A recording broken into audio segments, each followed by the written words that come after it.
Corona আতঙ্কের রেশ কাটতে না কাটতেই নতুন করে আশঙ্কার মেঘ জমাচ্ছে নিপা ভাইরাস। বিশ্ব স্বাস্থ্য সংস্থার তালিকায় থাকা বিশ্বের অন্যতম খারাপ এই প্যাথোজেনটি এখন ভারতের স্বাস্থ্য মহলের মাথা ব্যথার কারণ।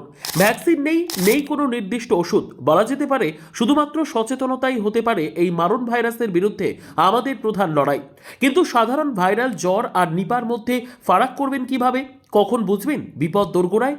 নিপা মূলত একটি জুনোটিক রোগ, অর্থাৎ যা প্রাণী থেকে মানুষের শরীরে আসে।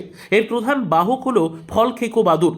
এছাড়াও আক্রান্ত শূকরের সংস্পর্শে এলে বা বাদুড়ের লালা ও মূত্র মিশ্রিত ফল বা খেজুরের রস পান করলে এই ভাইরাস দ্রুত মানবদেহে ছড়িয়ে পড়ে।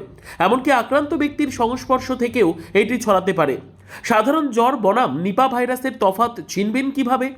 বর্ষা বা ঋতু পরিবর্তনের সময় ভাইরাল জ্বর ঘরে ঘরে দেখা যায়, কিন্তু নিপা ভাইরাসের উপসর্গগুলো শুরুতে সাধারণ মনে হলেও দ্রুত তা ভয়ঙ্কর রূপ নেয়। শুরুতে হালকা সর্দি, কাশি ও জ্বর, পরের দিকে তীব্র জ্বর, মাথা ব্যথা ও পেশির যন্ত্রণা, শ্বাসকষ্ট ও কাশি দেখা দিতে পারে। রোগীর দ্রুত অসংলগ্ন কথা বলতে পারেন বা তন্দ্রাচ্ছন্ন হয়ে পড়েন।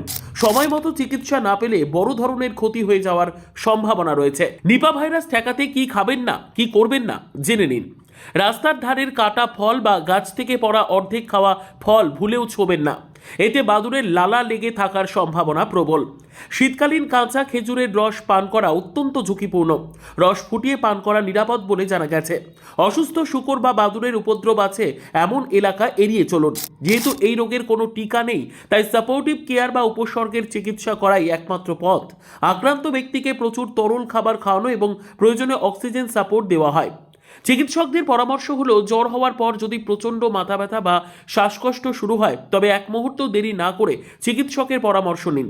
মনে রাখবেন, আতঙ্ক নয়, সঠিক তথ্য এবং স্বাস্থ্যবিধি মেনে চলাই নিপা ভাইরাস প্রতিরোধের মূল চাবিকাঠি। এক্ষেত্রে আপনার সামান্য সচেতনতা কিন্তু একটি প্রাণ বাঁচাতে পারে। Bureau report, digital news Bangla.